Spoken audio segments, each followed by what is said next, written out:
आहे चिक्की बनवू चिक्की बनवू. लेकरांनी का नाही हट्टच केला चिक्की बनवायचा.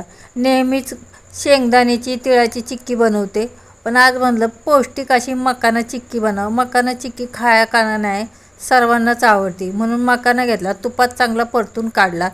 शेंगदाणे बदाम चांगले तुपातून परतून काढले. आता एका कढईत का नाही गुळाचा पाक बनवायला घेतला. गुळाचा पाक घट्ट करायचं चांगलं मस्तपैकी. एका परातीला का नाही तेल लावायचं, नाही तर तूप लावायचं.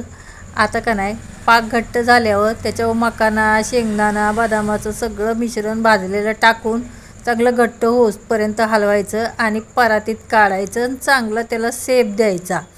शेप देऊन झाला का थोड्या वेळ थंड करायला ठेवायचं.